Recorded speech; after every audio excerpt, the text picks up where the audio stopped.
say, first of all, thank you. Thank you, Professor Lincoln. Thank you to everybody for this invitation and for the honor you make me by offering the opportunity to open this important conference on Aristotle and philosophy of life. But I come immediately, and thank you for the words of presentation. Generous, very generous word of presentation. I come immediately to my topic, my theme. Aristotle and the Presocratic philosophy. In the Alpha book of metaphysics, Aristotle presents his well-known thesis on the Presocratic philosophy.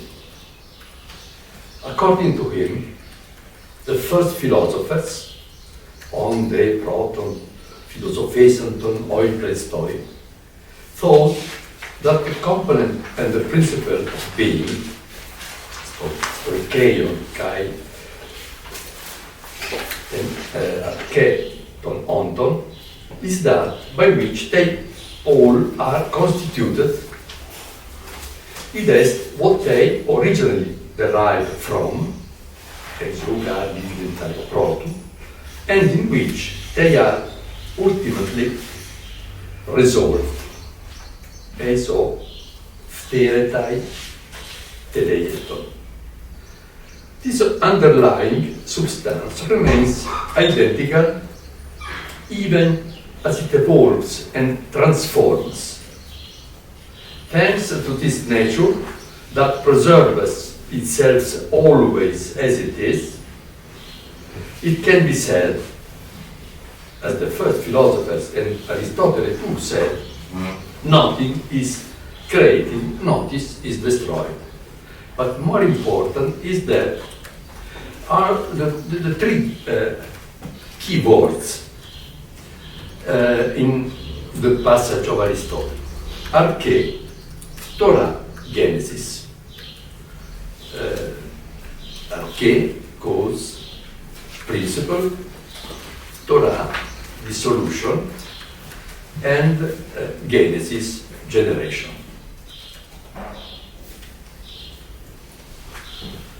We will find exactly this word in the fragment of Anaximander, which stays in the center, in the middle of my argumentation. To define this fundamental reality by which all beings are constituted, primordial matter, material substance, ile, Aristotle used also terms such as physis, ousia, stoikeion, and others. He notes that all these terms can be traced back to one. All can be traced back to one. Just one. Arche, principle, origin, cause. But he adds that the arche, in the Presocratic meaning, is just a material principle. The first philosophers did not consider any other order or type of reality. Everything, according to Aristotle, was just physical matter and nothing else. Everything. The whole reality as it is, top on.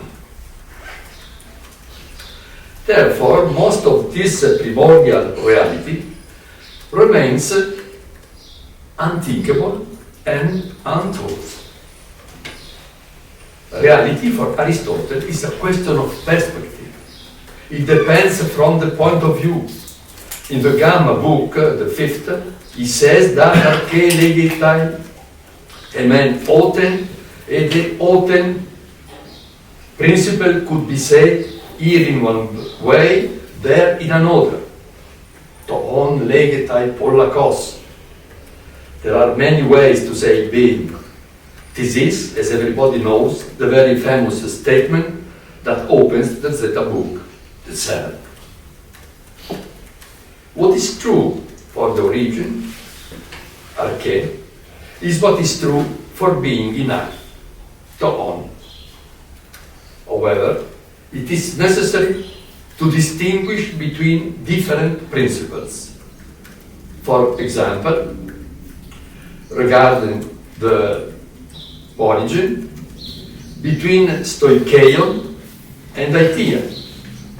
It is between what a thing is made of and what a thing is made for. Or, in relation to being in act, between ousia and physis, between substance and the nature, between the being that is always what it was and the being that always rises again and transforms itself. Nature has capacity to generate himself, The principle is both the external one and the internal one. The Father is external to the Son, vengeance is external to offense, vice versa, the foundation of a house or the organs of a body are internal, respectively, to the house or to the body. The principle could be the form on which the city is based. Oligarchy, monarchy, tyranny, for instance. The principle could be also the aim, the purpose to which the thing tends, and the purpose to which the thing is the instrument and the means. Aristotle writes, the principle of knowledge and the movement, both the principle of knowledge and the movement of many things are the good and the beautiful. This is a fact, but to understand this fact, it is necessary to distinguish between principle and principle. È por la cosa. That's the reason. The philosophy of Presocratic, according to Aristotle, did not make the appropriate distinctions. The first philosophers appear paralyzed by the same dazzling amazement that pushed them to interrogate themselves on the reason why of things. Their philosophy seems unable to break through that amazement. Only the analytical study of phenomena opens the way to the knowledge of reality. And reality can be known only as a complex and variously articulated reality. The first philosophers were misled by the idea that all principles could reduce to a single one. They did not realize the dichotomy between material principles and formal principles. After such a promising start, philosophy remained at the stake. Impossible not to ask, what philosophy? What is the philosophy Aristotle is talking about? Moral philosophy? Political philosophy? Aesthetics? Aesthetics, so to speak. The right word is poetics, of course. Aesthetics is a modern word, but the problem is that one. Ontology? Ontology, certainly. But in the sense of philosophy of being and in the sense of philosophy of nature. Toon designates both being and nature. But it designates both of them before their separation. It is before the being and its principle were delivered to metaphysics, and before nature and its principles were delivered to physics. This is the fundamental separation.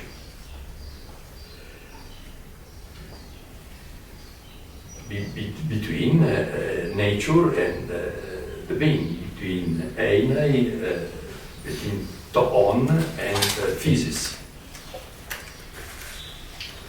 Presocratic thought is a philosophy of identity, a rigorous and coherent philosophy of identity.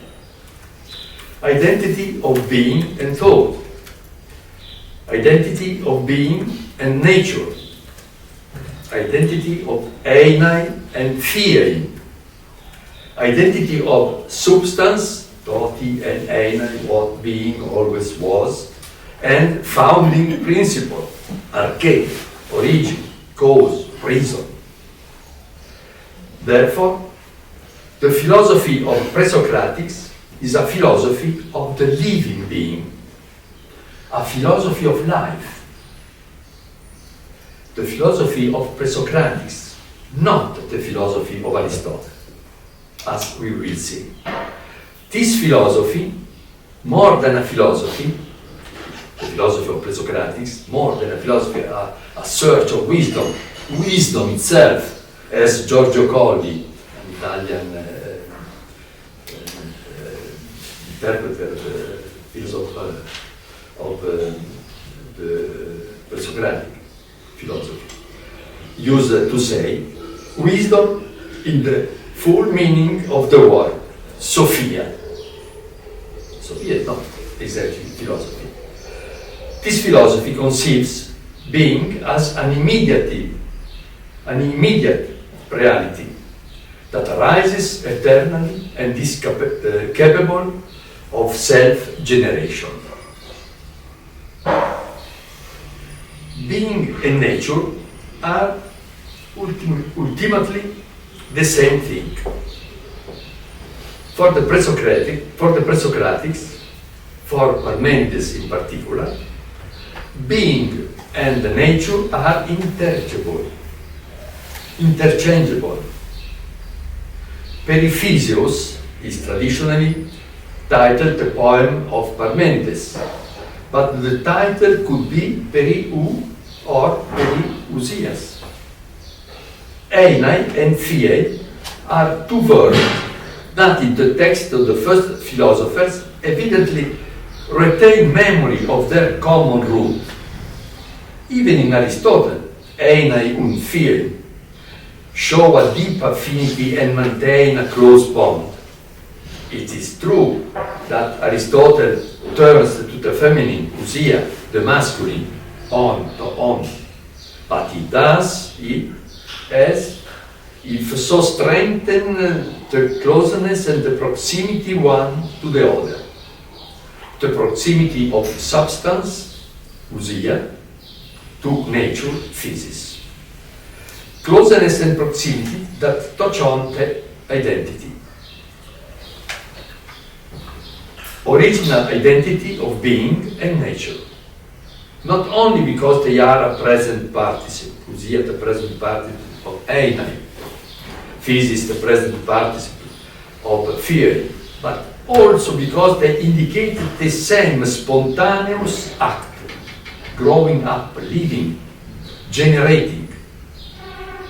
This is einai, the identity of einai and nature for the Presocratics. This act, spontaneous, this growing, this living, this generating. It is through this way that ousia will mean in the Latin word both substantia and essentia. Essentia. We have lost the original meaning of essentia. Essentia comes from essente, what is growing.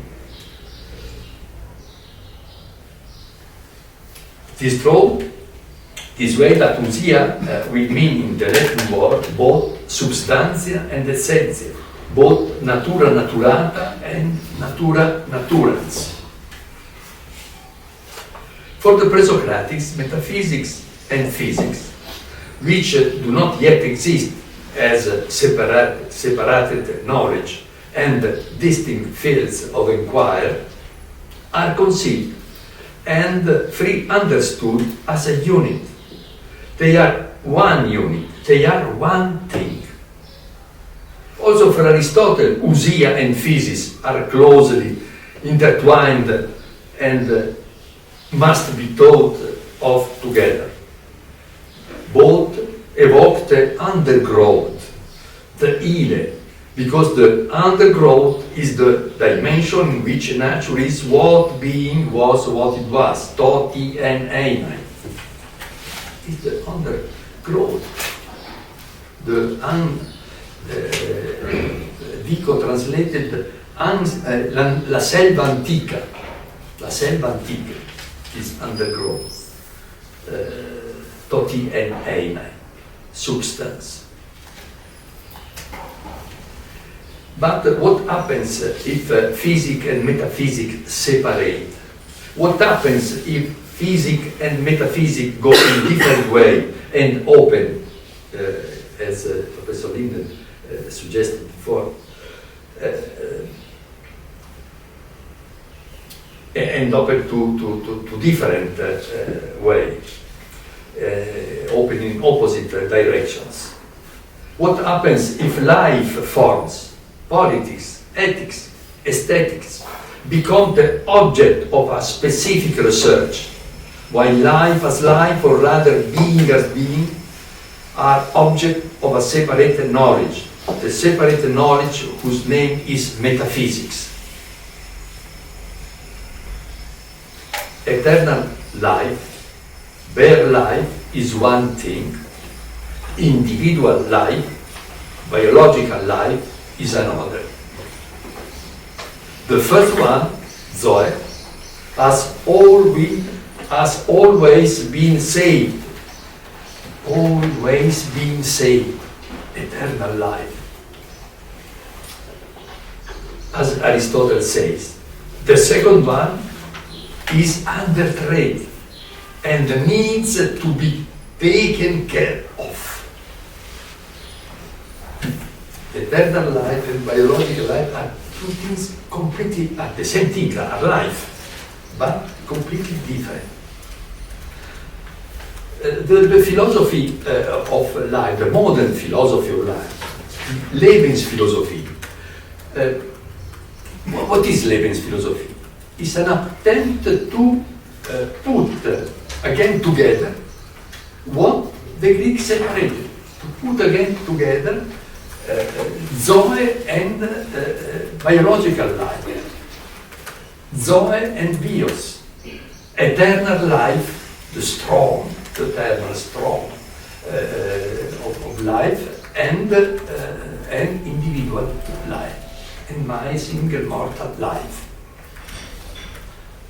become once again the same thing. It's an attempt to think as were the same thing, as were, but they are no more the same thing. And that's the problem for the philosophy of life, for the Lebensphilosophie.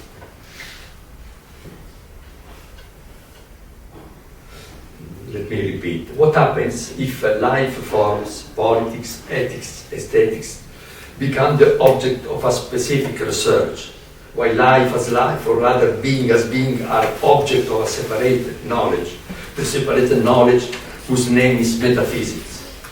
Eternal life, bare life is one thing, individual life, biological life is another. The first one, Zoe, has always been saved, as Aristotle says. The second one is under threat, and it needs to be taken care of, as Aristotle does.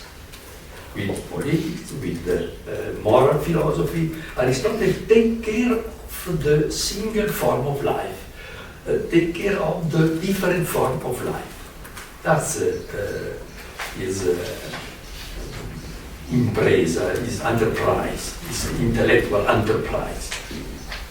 Take care of life, of the different form of lives, because the life is not saved aeisozomene, life state in risk herself. This reality, which needs to be taken care of, according to Aristotle, should be placed back in the hands of man. The life doesn't stay in the hands of man. The Lebens life, in the meaning of the Lebens philosophy, doesn't stay in the man, transcend the man. The life, the form of life, the different form of politics, aesthetics, art, so on and so on, stay in the man, in the hand of man. To understand correctly, I would say,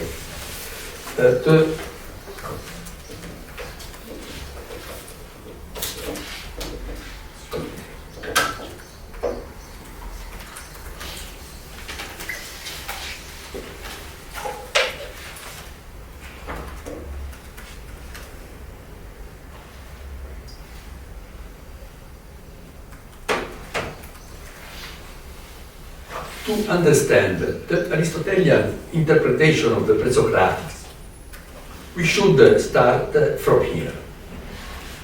It is from this doubling of reality that we call life, but that for the Greeks was, and the Greeks too called life, but for the Greeks was on the one hand immortal life, and on the other hand, mortal life, bios.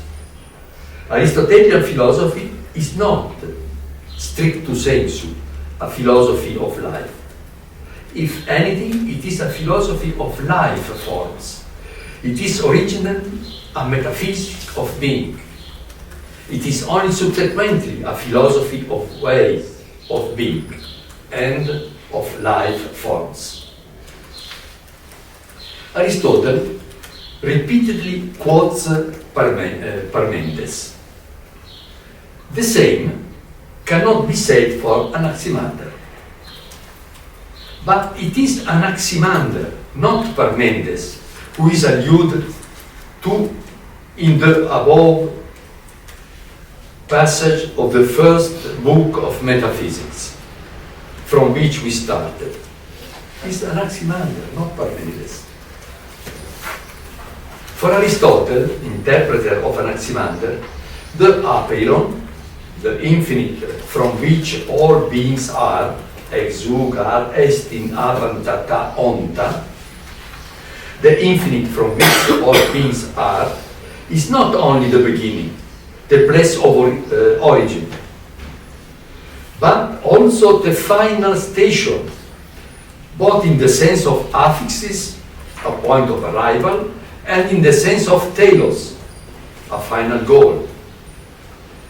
Generation and corruption, Genesis and Torah, fall within a horizon that knows neither birth or death, but always is and always remain identical. Always remains identical. They, generation and corruption, participate, they are pre-understood, I would say, anyway, participate to the life of the living infinite that is inexhaustible. Participate, but they don't. They participate, even if only for a short time, to the life that does not need to be saved, and not even be taken into care as politics, ethics, and poetics take care of it. Simply because it has always been saved. This is a strong statement, the strongest I could say. of Aristotle about the life. The life cannot be saved. The eternal life, the life as strong as the current of air. It has always been saved. Ae sozomenes, says Aristotle about the life. And we note here the immense difference between Aristotle and Christian thinking. Aristotle is the basis of Christian metaphysics, of Christian scholastic metaphysics, and so on. But here we find a deep separation.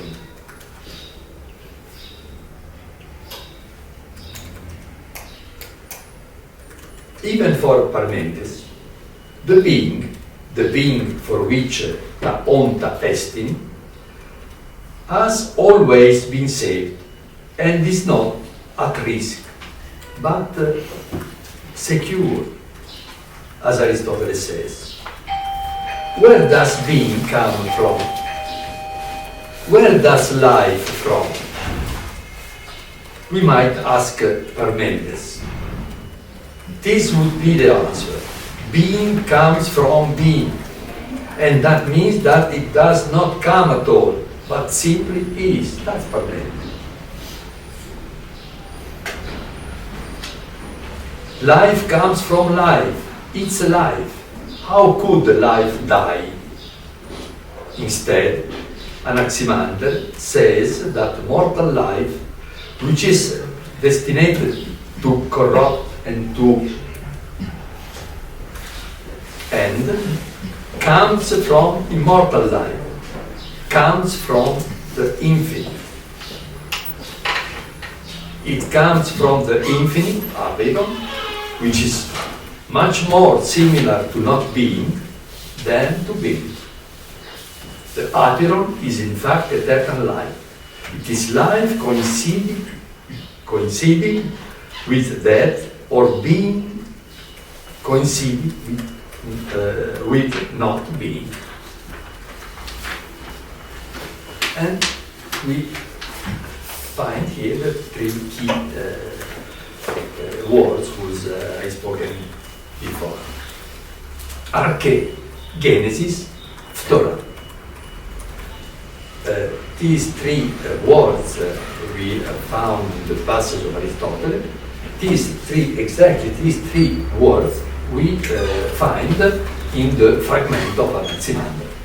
Stay in the center of the well-known fragment.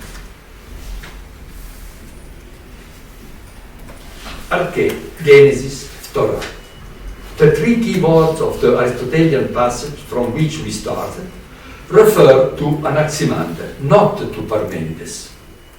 Aristotle quotes Parmenides always, but he's Anaximander, the philosopher for Aristotle. This is even more evident if we translate these words as I believe they should be translated this way. Arche, with origin, in the sense of initial moment, but also spontaneous start. Genesis, with generation, in the sense of creation, but also transmission. Phthora, with dissolution, in the sense of decay, but also corruption. All these terms have little or nothing to do with Parmenides. All those terms are all to do with Anaximander. The Anaximandrian fragment in the lesson of Diels Kranz recites: the principle of being is the infinite. The principle of beings, plural, yes, ton onton. archeton onton to aperon. From where the beings have origin, genesis, there they also have dissolution, according to necessity. They pay each other the pain and the redemption of injustice and justice, according to the law of time. What did Aristotle know about the aperon as paradigm of human life? And what about the human life as a destiny of birth and death and nothing else? It is certain that Aristotle, in the first book of Metaphysics, and not only in the first book of Metaphysics, passes over the name of Anaximander. Not so in physics, where he claims that the aperon is a contradictory concept. If it is infinite, it cannot be origin. If it is origin, it cannot be infinite. Let's question now. From where, if not from the aperon of Anaximander, Aristotle moves to separate contemplative life, active life, and all forms of life? Surely not from the toon of Parmenides, and neither from the nous of Anaxagoras, the only one among the first philosophers who was, as Aristotle says, reasonable and judicious. Yes, so Aristotle is the only one of the first philosopher who was reasonable and judicious was Anaxagoras. We could ask, and the other was a bit crazy, completely crazy, maybe. And the question is, which kind of craziness was the craziness of the first of the first philosophy? The craziness of the first philosopher, according to Aristotle, we could say, was stayed in the fact that they taught the unity of life, as current, as energy, overwhelming everything, as energy creating itself, and the form of lives. To think that everything is only this energy, this potentiality, this force is a kind of craziness. When we think of the Lebensphilosophie, from Nietzsche to Bergson, the current of life, the energy of life, the life as current, which no one can stop, can control, but transcendent, or immanent, but not containable, and so on and so on. When we speak of Lebensphilosophie this way, we find, we recognize something as a shadow of what Aristotle said about the craziness of the first philosophers.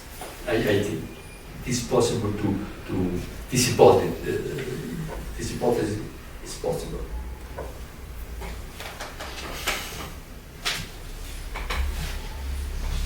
I've lost my text, but I can immediately.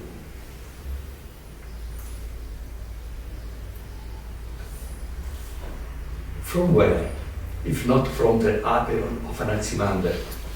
And it's not a rhetorical question, it's something more important, I think.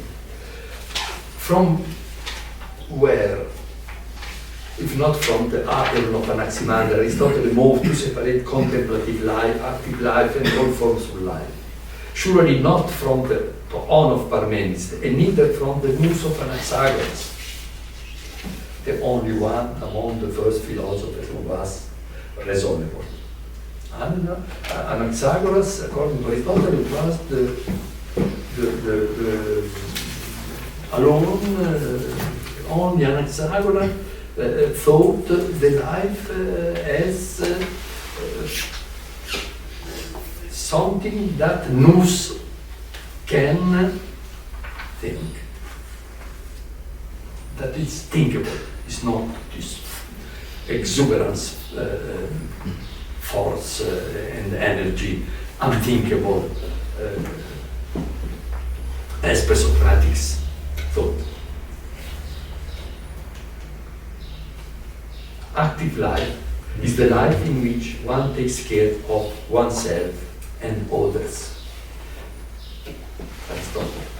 Contemplative life is that which presupposes liberation from duties and all burdens, so as to be able to dedicate oneself exclusively to the search of truth.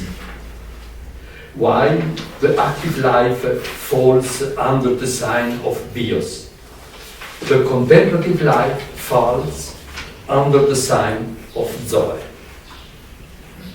Active life, and specifically the life of man, is in need of everything, and man lives it as he can, surviving. The contemplative life is not in need of anything. It is divine life. The man who lives, it has nothing to envy the gods. Two forms of life completely different. One is divine life, the other one is human mortal life. Up to now, Aristotle. And after Aristotle, today, for example, today we must take note of a striking reversal of the meaning of words. Zoe is the life to which those who have lost everything and also themselves are conceiving. It's the inhuman. This is the eternal life, the pure, the birth inhumanity. Bios is the life which consists in the biopolitical control of life. It's the post-human. Today we stay between the inhuman and the post-human. And the human life, what about human life today? This is the question, another question, maybe, or other question. Thank you.